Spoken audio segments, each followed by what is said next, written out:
días, hermanos, hermanas. Un placer y un privilegio en esta mañana eh, poder estar aquí.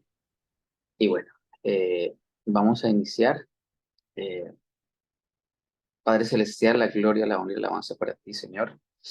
Ten misericordia, Señor, de mi debilidad, Padre misericordioso, de mi falta de prestancia, Señor. Y ayúdame, Padre misericordioso, y ayúdanos a nosotros, Señor, a entender, a escuchar y permite que se vuelva vida en nuestras vidas del día a día. Señor, gracias por habernos traído aquí en esta mañana. Gracias por habernos despertado, Señor, hoy. Y gracias, Padre misericordioso, porque un día nos viste con ojos de amor y nos levantaste de los muertos y nos llamaste de las tinieblas a la luz admirable, Señor. Pero solamente es por amor de tu nombre, Señor. Gracias. Ayúdanos a ser siervos útiles, Señor, en Cristo Jesús. Amén. Bueno, familia, hoy el Señor nos ha preparado un devocional bien interesante como el de cada día y se llama Comprado para Dios. ¿Alguno de ustedes que lo tenga y desee compartirnos la lectura de él, por favor?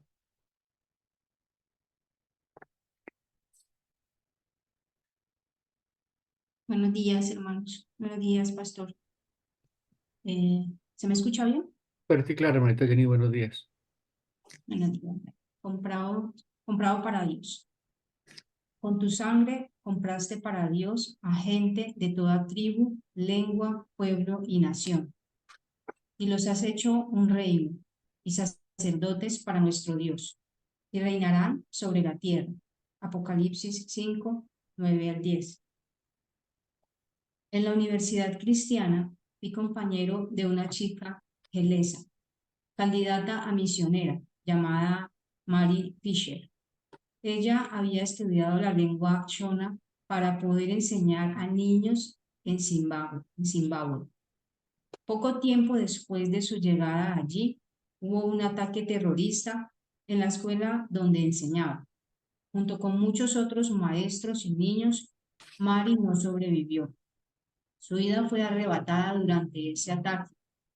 No obstante, aunque su muerte fue trágica, su vida había testificado del gozo sin igual de servir a Dios, no solo aquí, sino también en la eternidad. En el cántico de los ancianos alrededor del Cordero en el Apocalipsis, se nos recuerda que el propósito de la muerte de Cristo fue comprarnos. Hemos sido liberados del pecado que nos ataba para que comprados por su sangre podamos vivir para Él. Nuestra alabanza es para Dios, nuestro servicio, como el de Mary Fisher, es para Él. A medida que los creyentes del primer siglo miraban a su alrededor y veían cómo algunos de sus amigos eran llevados al cautiverio por su fe, intentaban buscarle sentido al triunfo de Cristo sobre la muerte, a la victoria de su ascensión y a la realidad de su regreso. A la luz de las tribulaciones que enfrentaban, estos cristianos podían encontrar aliento en el recordatorio de que aun cuando Cristo hizo expiación por nuestros pecados, su enfoque siempre estuvo en el Padre. Él nos compró para Dios. ¿De qué otra manera podemos darle sentido a las tragedias que encontramos en las biografías de misioneros o explicar el caos aparentemente generalizado en la muerte de los mártires? La última grabación de Mary Fisher nos ofrece claridad en esto. Ella era cantante y guitarrista, así que les enseñó a los niños de su clase la letra de un canto basado en la palabra de Pablo a la iglesia de Filipos. Para mí el vivir es Cristo y el morir es ganancia. Filipenses 1:21. Andar por su camino, sostenidos de su mano, dice el canto, es la forma de encontrar paz y gozo. Este canto no es nada sino palabras vacías si Apocalipsis 5 no es verdad absoluta cuando nos dice que Jesús fue a la cruz para comprarnos para Dios. Y Apocalipsis 5 es verdad absoluta. Por lo tanto, aun si todo nuestro aliento fuera exprimido en servicio a Él, incluso si toda nuestra vida fuera pisoteada por amor a su nombre, aún así habrían sido tiempo, energía y vida bien invertidas. Has sido comprado por Dios para que puedas alabarlo hoy y disfrutes de Él por toda la eternidad. Sin importar lo que el día tenga para ti, asegúrate de atravesarlo con esto como tu más grande pasión y más alto propósito. Filipenses 1, del 12 al 18. Muchas gracias, mi hermana. Comprados para Dios. Vamos hoy a andar un camino que es bastante no intuitivo, es decir, que no es natural para nosotros. No es algo que pudiésemos elegir a menos que esas verdades eh, estén aplicadas a nuestra vida a través del Espíritu Santo. Entonces, Apocalipsis 5, 9 al 10 dice que Él fue inmolado y que con su sangre nos ha redimido para Dios, de todo linaje, lengua, pueblo y nación, y nos ha hecho para nuestro Dios reyes y sacerdotes. Vamos a iniciar recordando la escena de la última vez que el Señor nos permitió estar aquí, hablando de mí, hace 2, 3 días, en donde recordamos que en el Antiguo Testamento al sacerdote debían amarrarle una campanita en la cintura. ¿Para qué? ¿Lo recuerdan? Es si el sacrificio era aceptado, entonces el sacerdote vivía y un año más podían vivir porque los pecados habían sido perdonados y la sangre derramada había calmado la ira de Dios. Pero si la campanita sonaba, quería decir que ese sacrificio que se había hecho no había sido aceptado, que algo de lo que el Señor había escrito en el libro de Levítico de cómo debía ser ese proceso, siguiendo muy taxativamente cada paso, había fallado en algo. El sacerdote moría porque santidad completa era sacado, se acomodaba a otro, se preparaba a otro y se hacía. Entonces, cuando Jesucristo resucita, ¿qué es lo que significa? Con respecto a lo que estamos hablando. Si dijiste que, que tiene que ver con el sacerdocio, sí, es cierto. Recordemos que del Dios el cual estuvimos hablando hace unos días, el que es luz, el que es creador, el que es eterno, el que es inmortal, el que es infinito, el que es inmutable, inescrutable, omnipotente, omnisciente, soberano, justo, santo, clemente. Ese Dios al cual hemos ofendido y del cual solamente tenemos ira todos los días, Él dijo, eso que hizo mi hijo, yo lo acepto. O sea que es necio que algún ser humano piense y crea que puede hacer algo para agradar a Dios, para ganar su salvación, para congraciarse con Él.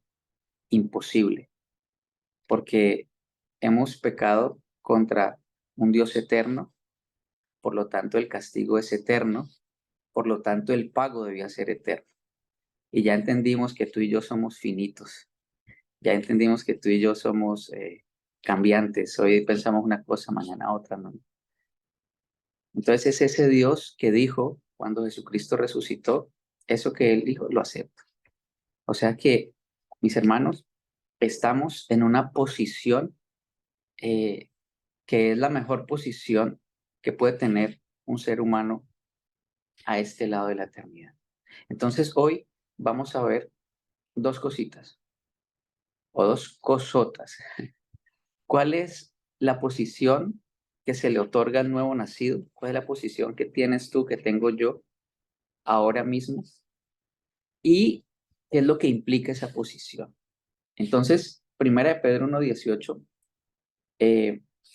comienza a darnos luces sobre esto. Dice, sabiendo que fuiste rescatados de vuestra vana manera de vivir, la cual recibiste de vuestros padres, no con cosas corruptibles como oro o plata, sino con la sangre preciosa de Cristo, como de un cordero sin mancha y sin contaminación. ¿A dónde estábamos nosotros? ¿Cuál era nuestra antigua posición? Era viviendo de una manera vana, viviendo una vida sin sentido. Estábamos cautivos de una forma de vida, de un estilo de vida que era totalmente opuesto al estilo de vida para el cual fuimos creados. Ese estilo de vida, como el otro día estaban hablando las hermanas, es el del yo, el de yo creo, yo pienso, yo imagino. A mí me parece que la forma de adoración es esta. A mí me parece, yo creo que la forma de orar es aquella. Yo estoy bien así, yo no necesito ir a la iglesia. Em, es que allá hay un montón de hipócritas y de gente loca que no sabe que hay ese estilo de vida, de una vida sin sentido, de una vida totalmente opuesta a lo que el Señor, para lo cual fuimos creados. Y de pronto estos dos ejemplos nos pueden ayudar a dibujar un poquito más claro ese estilo de vida. En la guerra, Hitler y los japoneses tenían una manera de, de romper a sus soldados que habían sido capturados en batalla.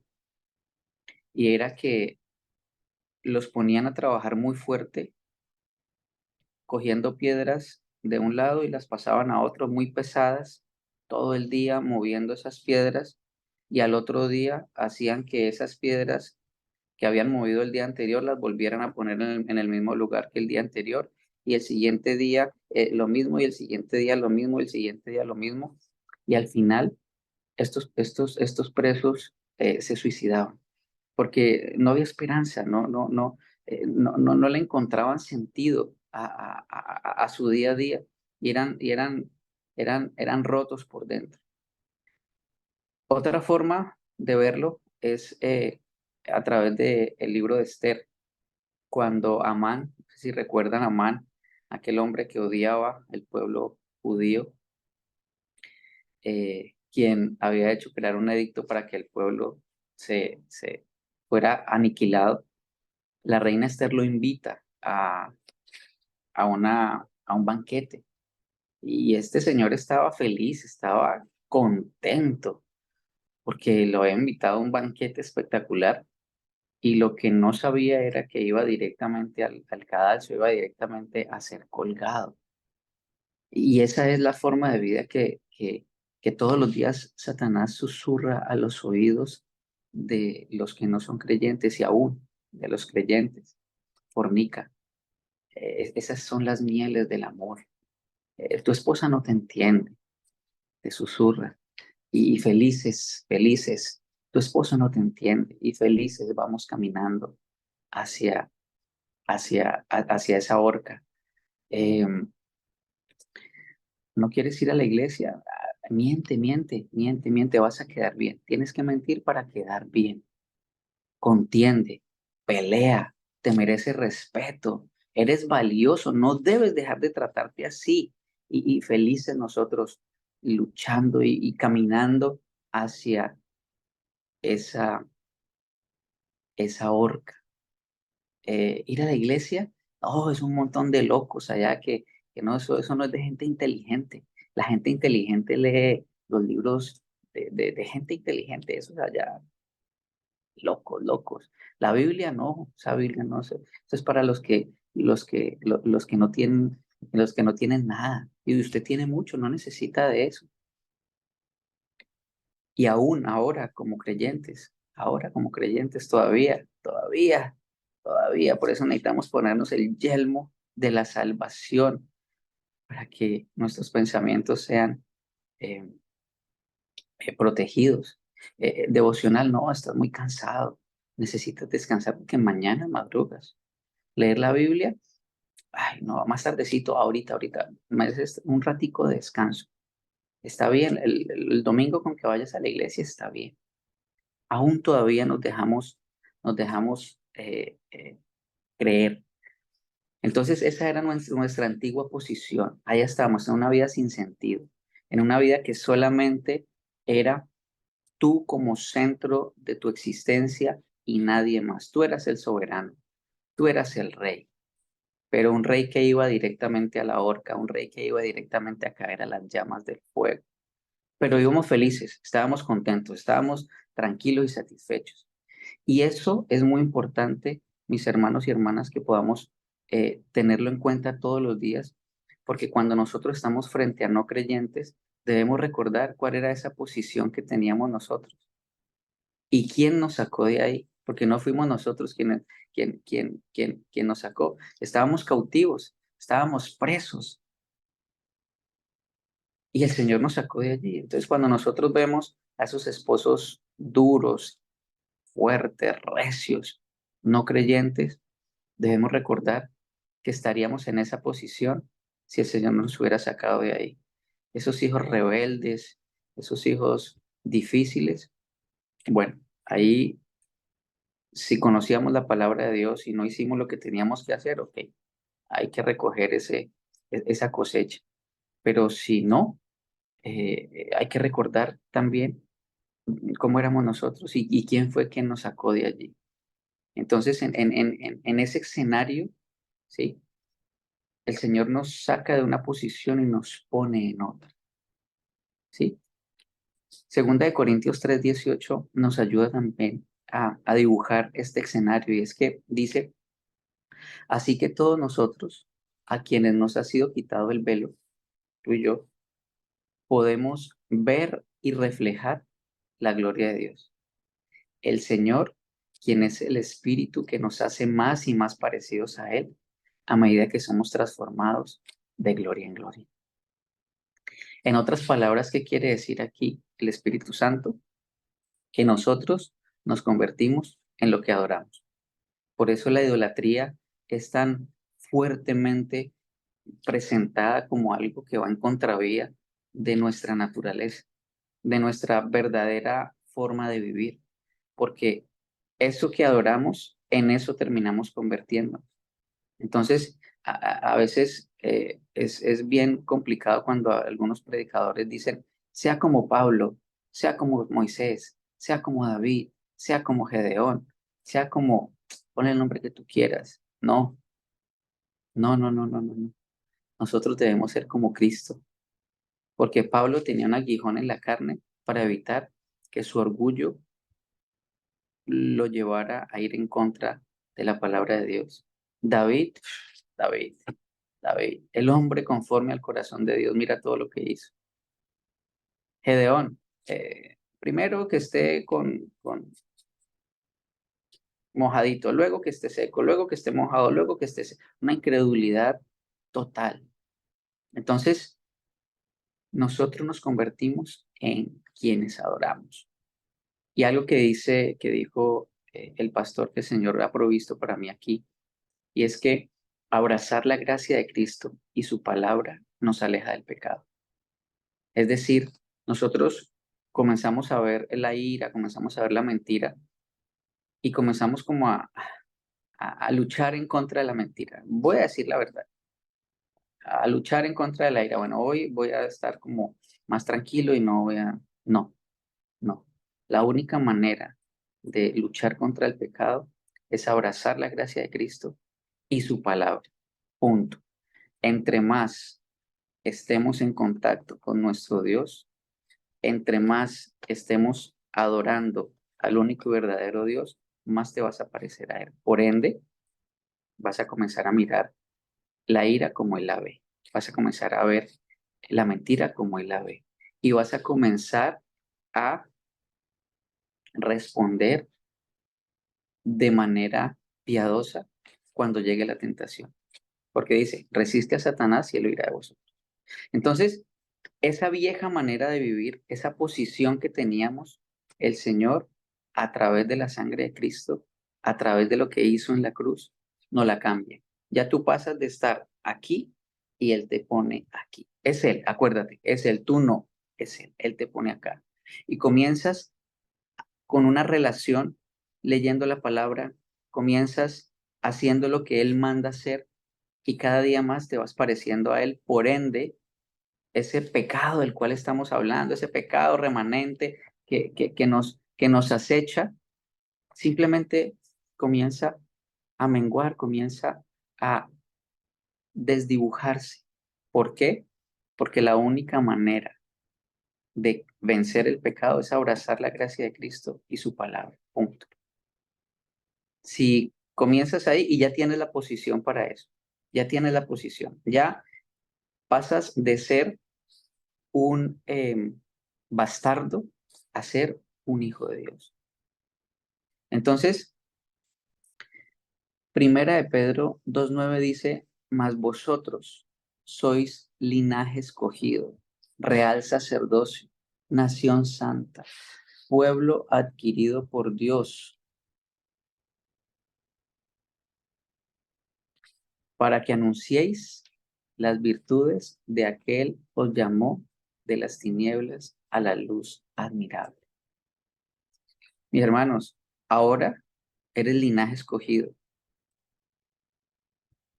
¿Quién era el linaje escogido en el Antiguo Testamento, el pueblo de Israel? Hoy eres tú, soy yo. Somos esos que el Señor decidió amar y decidió levantar de los muertos y darles vida. Real sacerdocio. Mi mamá veía novelas mexicanas y hablaban como de sangre azul, como de una gente que era como diferente. Y nosotros, tú y yo, tenemos la sangre de Cristo. Y la sangre de Cristo pesa más que cualquier otra sangre, mi hermano. Es más preciosa, es más poderosa. No hay nada que se pueda levantar en contra de ella. Entonces, nación santa, herederos del reino de los cielos, ciudadanos del cielo, el mejor pasaporte del mundo, el más maravilloso pasaporte del cielo, de tierra celestial. Y ese ya lo tenemos tú y yo. Real sacerdocio. ¿Cuál era la función del sacerdote? Ir e interceder delante de Dios por el pueblo. Y dice Hebreos 4:6, así que acerquémonos con toda confianza al trono de la gracia de nuestro Dios y allí recibiremos misericordia y encontraremos gracia que nos ayuda cuando más la necesitamos. Hoy, esa posición te permite, estamos a una arrodillada, a una doblada de cerviz, de estar delante de la presencia de Dios. No necesitamos a nadie. Solamente tú, y vas y entras e intercedes y oras por tu esposo y oras por tu hijo y oras para que el Señor te ayude cada día más a ser más parecido a Él. Cada creyente es un sacerdote en el sentido que tiene acceso a Dios, que puede venir ante su presencia. Y como en el Antiguo Testamento el sumo sacerdote entra en el tabernáculo y en el templo, ahora nosotros entramos libremente. Cuando el Señor Jesucristo muere, el velo del templo, esa tela gruesa que no permitía ver la gracia de Dios, es rota completamente y ya tú puedes hacerlo. Tú tienes ya el permiso y fuera de eso, Él te va a aceptar de hacerlo. Ahora, nosotros ahora podemos ver la gloria de Dios y reflejar la gloria de Dios. Ahora, ¿cómo se puede ver eso en la práctica? Reflejar la gloria de Dios, uno, en la iglesia. El Señor te dio talentos. Acuérdate que somos un cuerpo Y hasta donde yo recuerdo, mi mano izquierda no se enoja porque con mi mano derecha hago más cosas que con mi mano izquierda. No se molesta. Mi pie izquierdo no se molesta con mi pie derecho porque con él hago más cosas. No, se ayudan unos a otros, se complementan unos a otros. Todos estamos conectados a la cabeza que es Cristo. Él es el que nos lleva. Acuérdate, cuando tú mueves la cabeza hacia allá, el cuerpo inmediatamente se mueve para acá. Tú mueves la cabeza para allá y el cuerpo inmediatamente se mueve para acá. Esa es la cabeza. Y Él nos guía a través de su palabra. Él ya dejó marcado el camino. Entonces, mis hermanos, reflejar la gloria de Dios es estar en comunión en la iglesia y aportar de lo que tú tienes. El sacar la basura en la mañana en la iglesia es un talento y tal vez nadie lo vea. Tenemos partes del cuerpo que nadie las ve, pero funcionan y hacen parte crucial. El hecho de que acomodemos las sillas en la mañana antes del culto, estamos sirviendo al cuerpo de Cristo. El problema es que nuestro orgullo siempre piensa ese viejo yo que solamente el que se ve. Sí, aquí me están viendo la cara, me están viendo las manos, pero ustedes no me están viendo el resto del cuerpo y sin el resto del cuerpo aquí yo no puedo estar haciendo nada, cero. Están funcionando, están trabajando. Entonces, para que eso que se ve se pueda ver, lo otro debe funcionar mejor y es más importante. Porque esto que están viendo es consecuencia, es consecuencia. La causa está adentro. Entonces, la nueva posición que nos otorga el Señor nos permite estar en comunión con nuestros hermanos y nos permite poner esos dones que Él nos ha dado al servicio, cualquiera que fuera. Es por eso que necesitamos estar incluidos en una congregación local. Aquel cristiano que es solitario, que dice yo no necesito ir a la iglesia, tal vez quizá lo más probable es que no sea creyente, tal vez. No sé, porque el Señor es el único que conoce los corazones y el único que da vida. Y segundo, la segunda razón y el segundo propósito de esa nueva posición que tenemos es mostrar la gloria de Dios a los impíos. Ser ese prisma por el cual se ve la multiforme gracia de Dios. Ser ese fruto, ese fruto que es Cristo delante de ellos. Dice Filipenses 2:15, para que nadie pueda criticarlos, lleven una vida limpia e inocente, como corresponde a hijos de Dios, y brillen como luces radiantes en un mundo de gente perversa y corrupta. Mi hermano, mi hermana, una segunda muestra de esa nueva posición es que comenzamos a amar a los que nos aborrecen, a los que aborrecen a Cristo. Y eso nos va a llevar y nos empuja a hacer lo único que ellos verdaderamente necesitan, que es lo mismo que necesitábamos nosotros, que es que nos presenten el Evangelio con palabras y con hechos y con acciones. Mira, les voy a hablar de 5 misioneros que en el siglo pasado fueron a la selva del Amazonas ecuatoriano. Estos hombres se llamaban Jim Elliot, Nathan, Ed McCully, Peter Fleeman y Roger Judarin, polaco. Estos 5 hombres, ninguno tenía más de 30 años, casados, con hijos, y se fueron para la selva a presentarle el evangelio a una tribu. Le decían los aucas, los salvajes, porque eran sumamente sangrientos y violentos. En 1955 llegaron y comenzaron a enviarles desde la avioneta regalos, fotos de ellos, y trataron de interactuar. En 1956 hicieron un campamento cerca a ese asentamiento. Y el 8 de enero de 1956, ellos Los Aucas los acabaron, los mataron. Y ellos murieron 30 años sirviendo al Señor. Y el Señor los llamó. Nosotros somos eternos hasta el día que cumplamos el plan de Dios que tiene para nosotros aquí. Hasta ese día. No antes, no después. Entonces debemos comenzar a ver la muerte de una manera totalmente diferente. Porque ellos tenían 30 años y estaban sirviendo al Señor y fueron a presentarle el Evangelio a esa tribu. Pero lo que nunca supieron ellos a este lado de la eternidad fue que sus esposas, después de que esta tribu acabara con ellos, se fueron para allá y los evangelizaron y los ganaron para Cristo. Es decir, mi hermano, mi hermana, tú no sabes las personas a quien tú le predicas el Evangelio, esa palabra, ¿qué va a hacer con ellos? 10 años después, 15 años después, 30 años después. Cuenta la historia de un hombre que murió de 104 años.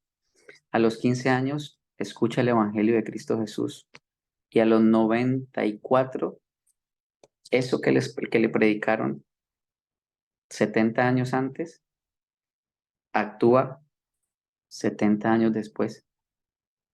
Y él cree que a los 104 años muere. Y en su tumba dice, aquí yace un bebé espiritual.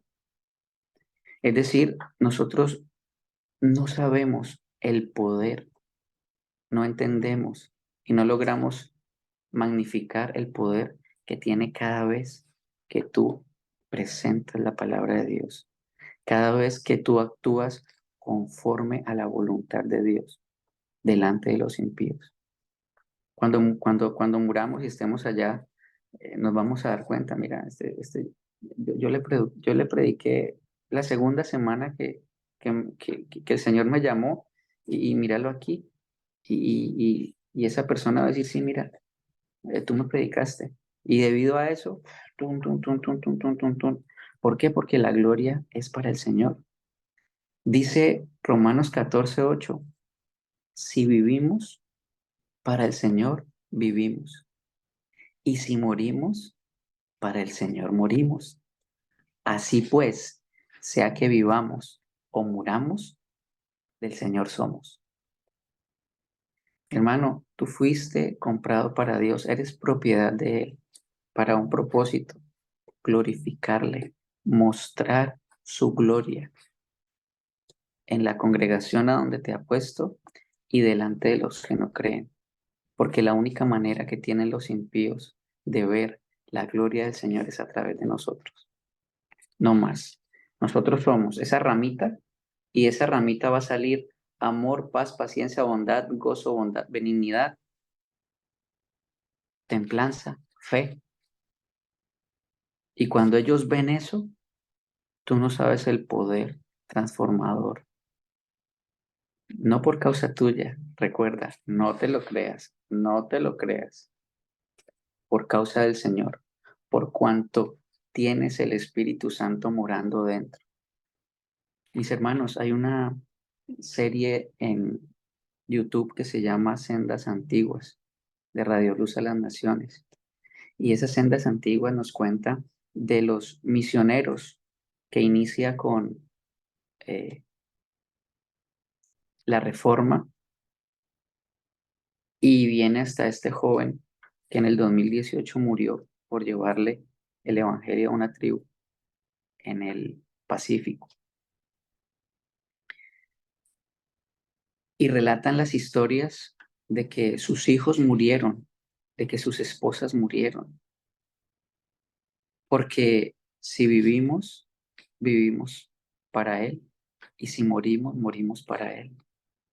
Mis hermanos, tenemos el privilegio, no hay privilegio más grande que el Señor nos permita morir por Él. No hay privilegio más grande para un creyente. Y es en contra de nuestra naturaleza, en contra de nuestro yo. Pero ya tenemos esa nueva posición.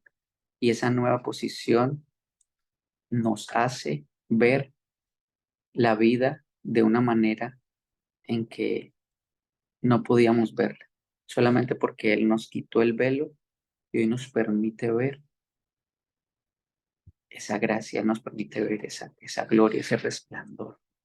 Entonces la invitación el día de hoy, mi hermano, es a recordar quién eres, quién eras, cuál era tu posición rebelde, para que recuerdes cómo es la posición de todas las personas que no creen y entiendas que lo único que necesitan es lo que tú necesitas, esa palabra que sale de la boca de Dios y que Él usa para que tú la saques. Él te da el privilegio para que tú la pronuncies y esa palabra es la que va a hacer algo en el corazón de ellos. Es la que lo va a romper conforme a su voluntad y en el tiempo. Por eso es la esperanza de presentar el de ir a ser discípulos a todas las naciones. Y ya la muerte, la muerte ya no debe darnos miedo, no debe darnos temor.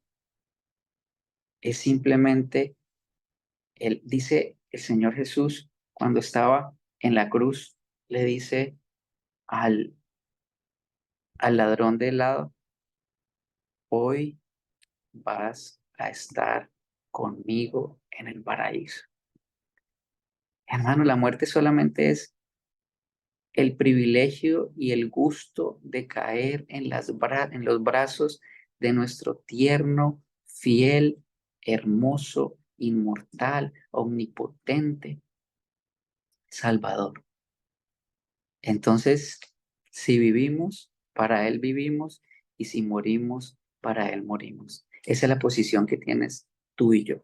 Padre Celestial, gracias por esta mañana, gracias por el privilegio que nos das de levantar esta oración, por el privilegio que nos das de hablar de tu palabra. Permite que tu palabra sea guardada en nuestros corazones, Señor, en nuestras mentes y se vuelva vida en el día a día, Señor. Gracias porque has levantado a estas mujeres y a estos hombres aquí, Señor, para que escuchen tu palabra. Ministranos, Señor, y ayúdanos a ser luz y sal allá afuera, Padre Santo, porque para eso fuimos comprados, para glorificarte, honrarte y bendecirte. Y la única manera de luchar contra ese pecado remanente es estar pegados a ti, es disfrutar de la coinonía contigo, es disfrutar del privilegio que nos das de tener una relación contigo. Y tú limpias y tú quitas. Gracias, Señor, porque eres bueno y para siempre es tu misericordia. En Cristo Jesús. Amén.